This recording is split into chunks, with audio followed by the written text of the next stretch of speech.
இங்க 2 பேருக்கு மரண தண்டனை கொடுக்கறதுக்காக போலீஸ் ஒரு வண்டியில கொண்டு போயிட்டு இருக்காங்க. அப்போ அங்க இருந்த ஒரு ஸ்க்ரூவை பார்த்ததும் சடனா அந்த கைதிக்கு தப்பிக்கிறதுக்கு ஒரு ஐடியா கிடைக்குது. உடனே அவன் கிட்ட இருந்த ஒரு காயினை வச்சு சைடு டோர்ல இருந்து அந்த ஸ்க்ரூவை கலட்டுறான். போலீஸ் திரும்பி அவங்கள பார்க்கும்போது எதுவும் தெரியாத மாதிரியே அப்படியே படுத்துக்கிறாங்க. போலீஸ் திரும்பினதும் மறுபடியும் அந்த ஸ்க்ரூவை கலட்டுறான். இப்போ சக்சஸ்ஃபுல்லா ஒரு ஸ்க்ரூவை கலட்டிடுறான். அடுத்ததா அவனோட ஃப்ரெண்டு கிட்ட அந்த காயினை கொடுத்து அந்த பக்கம் இருக்கிற ஸ்க்ரூவையும் கலட்டுறாங்க. அடுத்ததா அவங்கள கட்டி இருந்த சங்கிலிகளை இப்போ ரிலீஸ் பண்ணி விடுறாங்க. அதுக்கப்புறம் பேக் டோரை 2 பேரும் சேர்ந்து ஓங்கி புஷ் பண்ணதுல அது ஓபன் ஆகிருது. அடுத்ததா 2 பேரும் டிரைவர் சீட் பக்கத்துல இருந்த தடுப்புல ஓங்கி மிதிச்சு புஷ் பண்றாங்க. அப்படி புஷ் பண்ணனதுல அவங்க இருந்த கம்பார்ட்மெண்ட் மட்டும் வண்டியில இருந்து தனியா பிரிஞ்சு போகுது. அப்படியே கொஞ்ச தூரம் சர்க்கிட் போனதுக்கு அப்புறம் அவங்க அந்த போலீஸ் வண்டியில இருந்து தப்பிச்சிடுறாங்க. ஆனா அவங்க கையில இன்னும் அந்த கை விலங்குகள் இன்னும் அந்த பெட்டியோட ஜாயிண்ட் ஆகி இருக்குது. அதுக்கப்புறம் அந்த பாலைவனத்துல வெயில் அதிகமா இருந்ததால அவங்க வச்சிருந்த பெட்டியால தலையை கவர் பண்ணிட்டு நடந்து போயிட்டு இருக்காங்க. ஆனா அந்த பெட்டியோட வெயிட் ரொம்ப அதிகமா இருந்ததால சீக்கிரமா டயர்ட் ஆகிடுறாங்க. போக போக அவங்களோட ஸ்ட்ரென்த் ரொம்ப குறையுது. அந்த பாலைவனத்துல அவங்களுக்கு குடிக்க கூட தண்ணி இல்லாததால சீக்கிரமா எனர்ஜி எல்லாத்தையும் இழந்து ஒரு ஹைட்டான இடத்துல இருந்து கீழே அந்த பெட்டியில சறுக்கிக்கிட்டே வேகமா வர்றாங்க.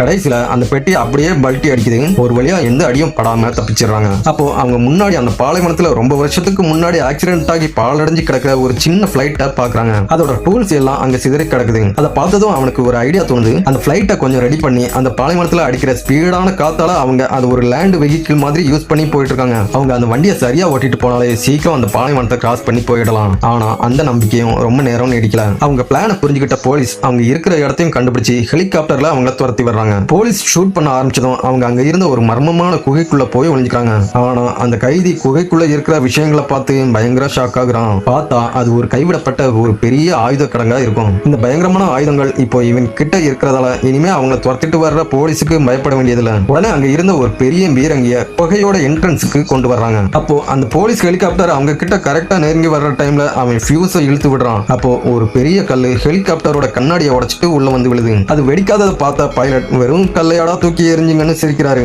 ஆனா அது ஒரு பயங்கரமான வெடிகுண்டுன்னு அவருக்கு தெரியல.